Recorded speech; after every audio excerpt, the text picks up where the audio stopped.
3 into 10⁻⁻12 मिलेगी ये value हमें, ठीक है। कितना हो जाएगा 3 इंटू 10⁻⁻12।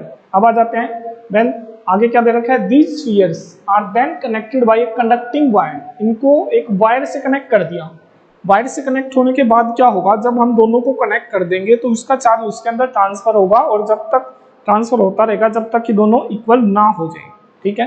तो दोनों के ऊपर चार्ज कितना कितना आएगा बच्चों, एक का Q1 माइनस Q2/2, एक पे ये हो जाएगा चार्ज और दूसरे पे भी कितना हो जाएगा Q1 माइनस Q2/2। ये हो जाएगा जब हम इन दोनों को कनेक्ट कर देंगे, ताकि इनका पोटेंशियल जब तक सेम नहीं हो जाता तब तक क्या होता रहेगा, चार्ज का फ्लो होता रहेगा दोनों के बीच में। When these spheres are connected by conducting wire, charge will flow such that their potentials are equal. As the spheres are identical having equal capacitance, these will have equal charges. अगर दोनों की capacity same होगी तो क्या हो जाएगा, equal charge आ जाएगा। The net charge will be equal to Q1 minus Q2 and charge on each sphere will be equal to, कितना कितना आ जाएगा, नेट चार्ज आएगा Q1 minus Q2 और हर स्फीयर पे कितना आ जाएगा Q1 minus Q2/2, Q1 minus Q2/2। तो कूलम्ब फोर्स आफ्टर डिस्कनेक्शन कितना हो जाएगा, जब हम इनको डिस्कनेक्ट कर देंगे, चार्ज था हमारे पास Q1 minus Q2/2, Q1 minus Q2/2। Again we will apply Coulomb's law. Coulomb's law apply करोगे तो बच्चों फिर कितना आ जाएगा, F इक्वल टू आ जाएगा हमारा K, फॉर्मूला वही हमारा, ये हमारा फॉर्मूला अप्लाई कर देंगे Q1 minus Q2/2 अपॉन में डिस्टेंस का स्क्वायर। डिस्टेंस अभी भी सेम ही है 0.3। 0.3 का जब हम स्क्वायर करेंगे, सोल्व कर देंगे इसको, तो ये आ जाएगा बच्चों 0.1 न्यूटन। कितना हो जाएगा ये 0.1 न्यूटन। और यहाँ से सोल्व करके हम एक वैल्यू निकाल लेंगे Q1 माइनस Q2 की। जब Q1 माइनस Q2 की वैल्यू निकालोगे आप सोल्व करके, तो ये आएगा आपका 2 इंटू 10⁻⁻6। अब हमारे पास दो इक्वेशन है, एक तो है बेटा डिफरेंस है 2 इंटू 10⁻⁻6 और एक है प्रोडक्ट 3 इंटू 10⁻⁻12। आप किसी भी तरीके से इन दोनों को सोल्व करके Q1 और Q2 की वैल्यू फाइंड आउट कर सकते हैं। तो जैसा कि इसमें करके बता रखा है, तो Q1 प्लस Q2 आ जाएगा यहाँ से, और फिर Q1 और Q2 की वैल्यू आ जाएगी। फॉर्मूला आइडेंटिटी अप्लाई कर रखी है, Q1 प्लस Q2 किसके इक्वल होता है, under the root Q1 minus Q2। कितना आ जाएगा, Q1 माइनस Q2 का स्क्वायर प्लस 4Q1 Q2। इस तरीके से बच्चों हम सोल्व कर लेंगे, किसकी वैल्यू फाइंड आउट कर लेंगे, Q1 की और Q2 की, माइक्रो कूलम्ब के अंदर। हो गया बच्चों सोल्व। ये था बिल्कुल बेसिक सा ही न्यूमेरिकल था। नेक्स्ट आते हैं हम हमारे नेक्स्ट न्यूमेरिकल के ऊपर। इसमें दे रखा है हमें 4 चार्जेस, क्या दे रखा है क्वेश्चन में, 4 चार्जेस प्लस 2 माइक्रो कूलम्ब। सबसे पहले न्यूमेरिकल सोल्व करने के लिए आप क्या कर लोगे बच्चों, उसका डायग्राम बना लोगे।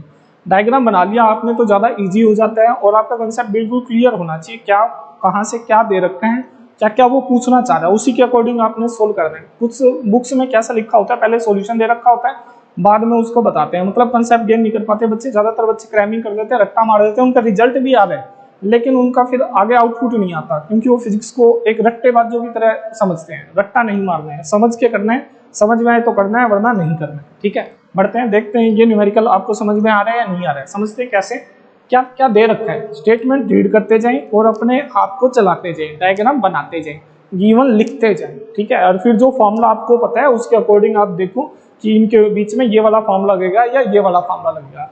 बढ़ते हैं नेक्स्ट क्वेश्चन में। 4 charges 2 microcoulomb, 2 microcoulomb, -4 microcoulomb, -4 microcoulomb, +6 microcoulomb, +6 microcoulomb and +4 microcoulomb are lying at the corners A, B, C and D respectively. Are lying at the corners A, B, C and D respectively.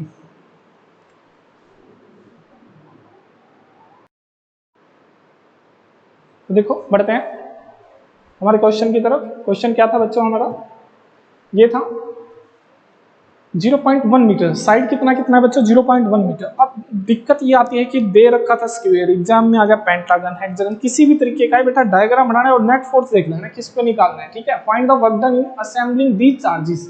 अब work done पूछ रखे हैं, अब सोच रहे हैं कि sir ने फोर्स बताया था, सर ने पोटेंशियल बताया था, वर्क डन आ गया। बिल्कुल भी टेंशन हेडेक लेने की जरूरत नहीं है, keep focus on your work. क्या क्या क्या करना है, when these 4 charges are lying at infinity initial. मान लो कि पहले अब हम इनको अरेंज कर रहे हैं, पहले 1 आया, फिर 2 आया, फिर 3 आया, फिर 4 आया। इट मींस जब फर्स्ट आया तो उसको कोई अपोज करने वाला नहीं था, जब सेकंड आया तो उसको ये अपोज कर रहा है, इट मींस पोटेंशियल एनर्जी वाला कॉन्सेप्ट लगेगा। फिर थर्ड आएगा तो उसको ये दोनों भी अपोज करेंगे, फिर फोर्थ आएगा तो उसको तीनों भी अपोज कर रहे हैं। इट मींस पोटेंशियल एनर्जी वाला कॉन्सेप्ट लगेगा। तो टोटल पोटेंशियल एनर्जी कैसे फाइंड आउट करेंगे, टोटल पोटेंशियल एनर्जी आएगी ए बी के बीच में कितना है, बी सी के बीच में कितना है, सी डी के बीच में कितना है, डी ए के बीच में कितना है, और फिर ए और सी के बीच में कितना है, और बी और डी के बीच में कितना है। तो इस तरह से हम क्या निकाल लेंगे, टोटल पोटेंशियल एनर्जी निकाल लेंगे और हमें पता लग जाएगा कि इनको अरेंज करने के लिए कितना अमाउंट ऑफ वर्क डन किया। अमाउंट ऑफ वर्क डन निकालना था, इसलिए हमने पोटेंशियल एनर्जी निकाली। कैसे, पहले 1 रखा होगा, फिर 2 रखा होगा, फिर 3, फिर 4, ऐसे ही तो अरेंजमेंट किया होगा ना। तो अरेंजमेंट हम सोल्व कर रहे हैं, किस तरीके से सोल्व कर रहे हैं, इसके लिए फॉर्मूला हमें पता है। पोटेंशियल एनर्जी के लिए क्या फॉर्मूला है हमें पता होना चाहिए, K Q1 Q2 by R। अगर फिर भी फॉर्मूले आपको नहीं पता तो पिछली वीडियो से कर लें। ठीक है, आप कहीं से भी करें लेकिन आपका टॉपिक क्लियर होना चाहिए। तो देखो कैसे करेंगे, यू ए बी कितना आएगा, KQ/R, ये आ गया। इसमें फॉर्मूला पुट कर दिया, Q1 Q2 by distance, Q1 Q2 by distance, Q1 Q2 by distance, Q1 Q2 by distance, Q1 Q2 by distance. ये आ जाएगा √2a आ जाएगा हमारा, अगर साइड a है, a कितना दे रखा है हमें 0.1 मीटर, तो ये वाला आ जाएगा हमारा √2 टाइम्स ऑफ 0.1। तो इस तरीके से हम क्या निकाल लेंगे बच्चों, टोटल पोटेंशियल एनर्जी निकाल लेंगे, UAC, UBC, UCD, UDA, UAC plus UBD। हो गया बच्चों क्लियर, बिल्कुल ही बेसिक सा न्यूमेरिकल था। आगे बढ़ते हैं, इस तरह का न्यूमेरिकल पूछ लिया जाता है। नेक्स्ट क्वेश्चन की तरफ आते हैं, ये आ गया नेक्स्ट क्वेश्चन आपका बेटा, small sphere of mass 100 milligram, small sphere of mass 100 milligram. इस तरह क्वेश्चन हमने बहुत सी बार ज्यादातर क्लास में ये डिस्कस किया हुआ है बच्चों। तो देखते हैं इस तरह का क्वेश्चन कैसे करते हैं। ठीक है, small sphere of mass 100 milligram, ये दे रखा है small sphere of mass 100 milligram, इसका मास दे रखा है आपको। गिवन एक चार्ज कितना दे रखा है बच्चों, 2.5 × 10⁻⁻10 कूलम। इसके ऊपर चार्ज भी गिवन है 2.5 × 10⁻⁻10 कूलम, ये दे रखा है आपको। It hangs from an insulating and inextensible string, ये दे रखा है इसके बारे में कि ये एक्सटेंड नहीं होने वाली है और इंसुलेटिंग है। ठीक है, स्ट्रिंग कितनी लेंथ है बच्चों इसकी, 0.2 मीटर। क्वेश्चन को रीड करते जाएं, डायग्राम जो बने वो बनाते जाएं। ठीक है, the upper end of the string is connected to a large positive charge plane vertical connecting plate which has a surface charge density. इसके ऊपर सरफेस चार्ज डेंसिटी दे रखी है, कितनी दे रखी है, सिग्मा 1.5 × 10⁻⁵ देख सकते हो आप डायग्राम के अंदर। इसके अंदर ये जिससे अटैच है उसकी सरफेस चार्ज डेंसिटी है sigma. Find the angle which the string makes with the vertical direction at equilibrium. तो इक्विलिब्रियम में कब होगा, जब हम इसके ऊपर सारे फोर्स लगा लेंगे, मैकेनिक्स यूज करेंगे, क्या बोलते हैं, फ्री बॉडी डायग्राम बना लेंगे और देख लेंगे वर्टिकल फोर्स कौन सा लग रहा है, हॉरिजॉन्टल फोर्स कौन सा लग रहा है इसके ऊपर, और फिर उसको हम क्या कर देंगे बच्चों, बैलेंस कर लेंगे, और बैलेंस करके हम इसको क्या कर लेंगे, सोल्व कर लेंगे। ठीक है, देखते हैं कैसे सोल्व करते हैं फिर हम इसको। ये देखें सॉल्यूशन आपके सामने है। इसके ऊपर इसकी वजह से सेल्फ वेट कितना है बच्चों mg, ठीक है। और अगर इधर मान लेते हैं टेंशन t, तो इधर कितना हो जाएगा t cos theta. t cos theta balance कर देगा mg को, इधर की तरफ लग रहा है t sin थीटा, और इधर की तरफ इलेक्ट्रोस्टैटिक फोर्स हमारा कितना है f, इसकी वजह से जो f किसके इक्वल आएगा t sin थीटा के। तो यहाँ से अगर हम इसको सोल्व करेंगे तो f किसके इक्वल आ रहा है हमारा से t sin थीटा के, और mg किसके इक्वल आ रहा है t cos थीटा के, और डिवाइड करके tan थीटा किसके इक्वल आ जाएगा। अगर हम इक्वेशन 4 को 5 से डिवाइड कर देंगे तो tan थीटा आ जाएगा हमारा। अगर f है हमारा t sin थीटा, f कितना है t sin थीटा, और mg कितना है हमारा t cos theta, t cos theta. अगर इनको डिवाइड कर देंगे हम तो t से t cancel, sin theta by cos theta आएगा बच्चों tan थीटा। तो कितना हो जाएगा हमारा f बाई mg, कितना हो जाएगा f बाई mg। और इनकी वैल्यू पुट कर देंगे, कैसे इनकी वैल्यू कैसे पुट कर देंगे, फोर्स की वैल्यू बताएंगे, फोर्स की वैल्यू। ये रहा फोर्स की वैल्यू कितनी आ जाएगी यहाँ से Q sigma by epsilon not, ठीक है। ये कहाँ से आया हमारा, ये फोर्स बताते हैं आपको। तो इस तरीके से हम क्या निकाल लेंगे बच्चों, इसका थीटा निकाल लेंगे, ठीक है। देखते हैं कैसे, ये आ गया हमारा।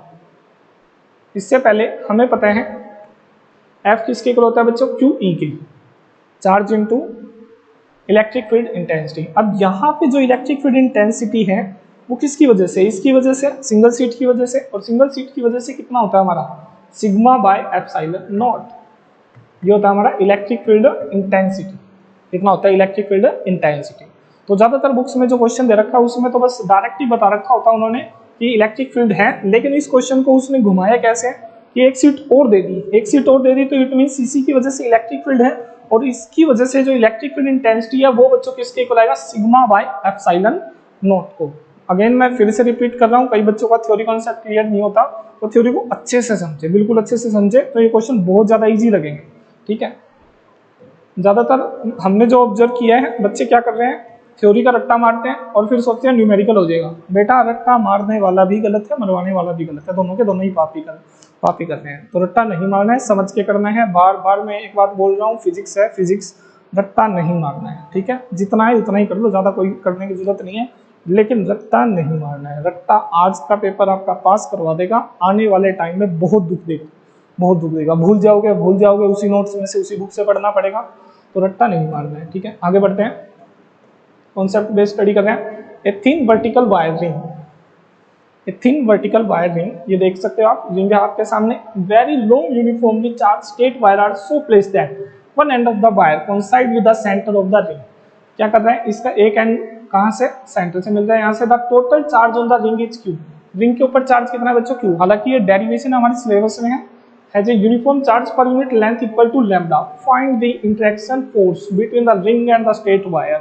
हमने किस किस के बीच में फोर्स निकालना बच्चों, रिंग और स्ट्रेट वायर के बीच में निकालना है। तो देखते हैं कैसे निकालेंगे। इसकी वजह से यहाँ से डिस्टेंस कितना आएगा, अगर ये हमने r मान लिया, ये x है, तो ये कितना आ जाएगा, root R square plus x square. और इसकी वजह से इलेक्ट्रिक फील्ड इंटेंसिटी कितनी आ जाएगी बच्चों, इधर E आ जाएगी, और हॉरिजॉन्टल डायरेक्शन में कितनी आ जाएगी, ये E x आ जाएगी। और सपोज करो ये डिस्टेंस x है, तो बाकी डिस्टेंस कितना बच जाएगा, x प्लस डेल x, ठीक है। और ये स्मॉल पार्ट कितना आ जाएगा, dq माइनस लैम्डा dx। तो इलेक्ट्रिक फील्ड इंटेंसिटी का फॉर्मूला हमें इसके लिए पता होता है बच्चों, कितना होता है, qx by 4 by epsilon not r square plus x square की पावर 3/2। और इस तरीके से हम क्या निकाल लेंगे, स्मॉल अमाउंट ऑफ फोर्स निकाल लेंगे। स्मॉल अमाउंट ऑफ फोर्स किसके इक्वल आएगा, q इंटू डी। तो इसमें dq को किससे मल्टीप्लाई कर दिया, e से मल्टीप्लाई कर दिया, और फिर हम इसकी वैल्यू पुट करके सोल्व कर लेंगे। dq की वैल्यू क्या आ गई यहाँ से हमारी, लैम्डा x, तो df आ जाएगा, कितना आ जाएगा, q lambda x dx upon में 4 pi epsilon not r square plus x square की पावर 3/2। तो बिल्कुल ही बेसिक सा न्यूमेरिकल था ये। नेक्स्ट क्वेश्चन की तरफ आ जाते हैं बच्चों।